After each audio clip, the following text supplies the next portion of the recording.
سے درخواست کرتا ہوں کہ وہ کرسی صدارت پر تشریف لائیں.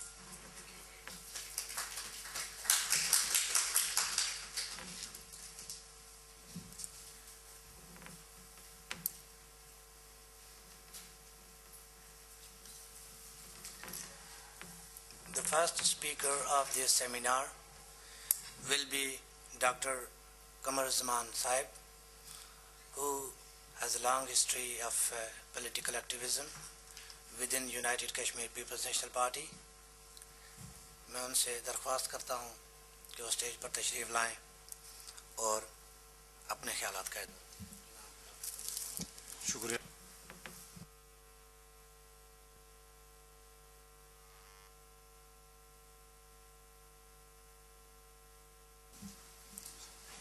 جناب چیئرمین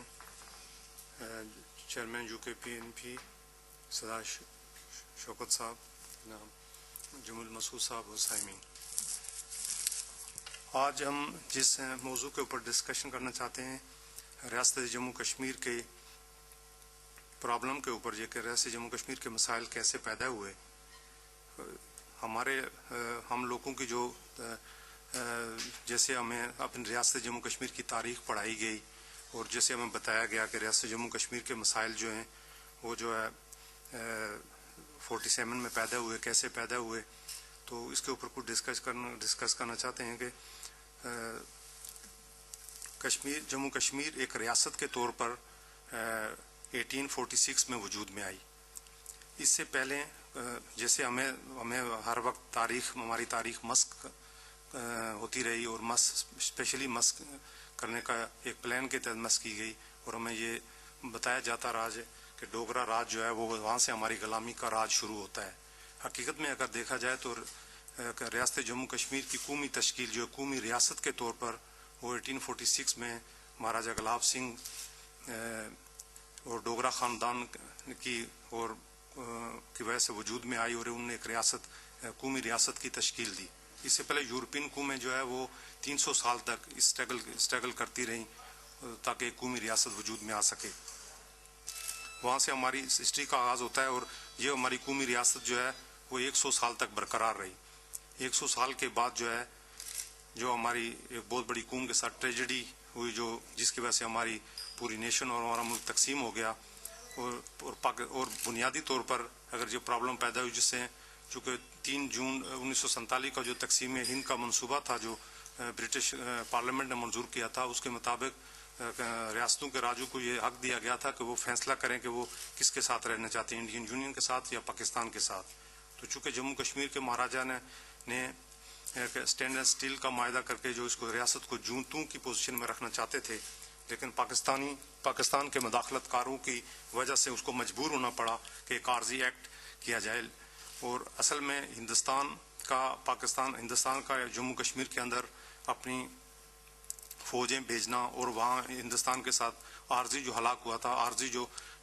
تھا اس کی ایک لیگل اور UN قرارداد اس کے تحت ایک لیگل بیس بنتا ہے، جو کہ پاکستان کا کوئی لیگلی ہمارے جموں کشمیر کے اوپر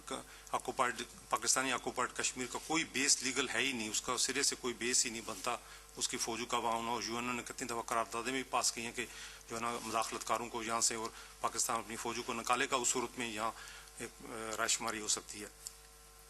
تو کشمیر کے ساتھ یہ ٹریجڈی جو ہے ہماری پورا علاقہ ہماری ریاست قومی ریاست تقسیم ہو گئی، جو آج تک جو ہے نا اتنے شدید مسائل کا شکار ہے. اس کے ساتھ ساتھ برٹش کے زمانے میں جب برٹش امپائر تھی، اس زمانے میں بھی جو ہے برٹش امپائر اور رشین امپائر جو ہیں وہ خاص کر جو گلگت بلتستان کا علاقہ ہے، جب برٹش امپائر جو ہے انہوں نے اس پنجاب کو فتح کیا، اور اس کے بعد ایک وقت ایسا آیا کہ رشین امپائر بھی سینٹرل ایشیا کے کنٹرول کے بعد اس حالات جہاں تک پہنچ گئے کہ برٹش امپائر اور رشین امپائر کی بارڈر ملنے کا خطرہ تھا، جس سے برٹش والے بہت گھبرائے ہوئے تھے برٹش امپائر کے جو رشین کو، تاکہ راستہ نہ ملے سب کنٹیننٹ میں آنے کا. تو انہوں نے ایک بڑا امپارٹنٹ ایگریمنٹ کیا تھا جس کو کہتے ہیں پامیر ٹریٹی ہوئی تھی، جو 1857 میں جو برٹش امپائر اور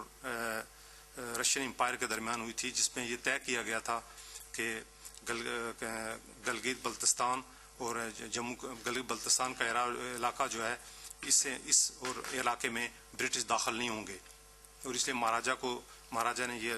کشمیر کو یہ رائٹ انہوں نے دیا کہ اس علاقے پہ آپ اپنا کنٹرول قائم کریں. تو یہ علاقہ کشمیر کی ایک نیشنل ریاست کا ایک حصے کے طور پر رہا. اور یہ آج صورتحال جو کریٹ ہوئی ہے اس نئی صورتحال کی وجہ سے بہت بڑی گلوبل جو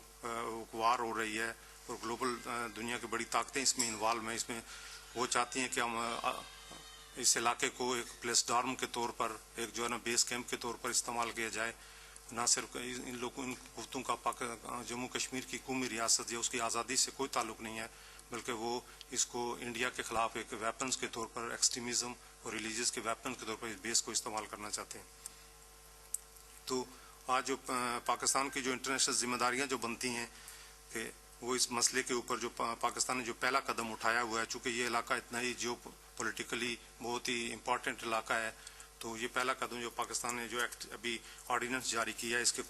اس آرڈیننس کا مقصد یہی ہے کہ اس علاقے کو ڈائریکٹ اپنے کنٹرول میں لیا جائے, کیونکہ یہ اتنا ہی اہمیت کا اسٹریٹجک علاقہ ہے. خاص کر امریکہ نے جو افغانستان کے بارے میں نئی اپنی پالیسی کا اعلان کیا ہے, اس پالیسی کے میں سمجھتا ہوں کہ یہ ایکٹ اس پالیسی کا ایک حصے کے طور پر یہ اس کا قدم اٹھایا گیا ہے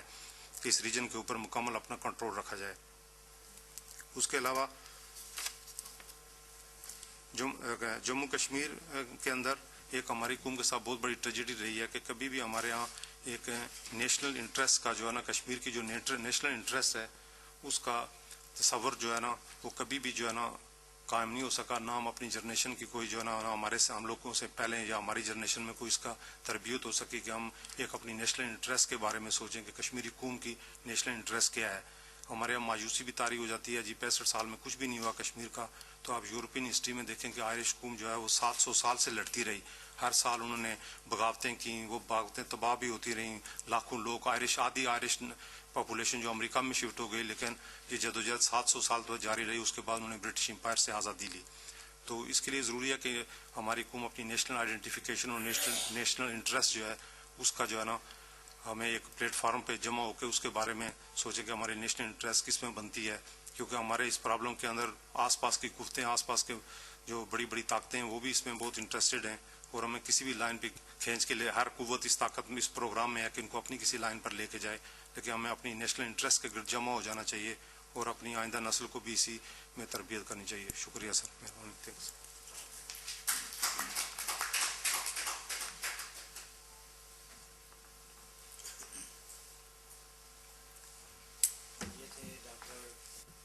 قمر زمان صاحب جنہوں نے مسئلہ کشمیر کے پس منظر, اس کی موجودہ صورتحال اور مستقبل کے حوالے سے اپنے نقطہ نظر کا اظہار کیا.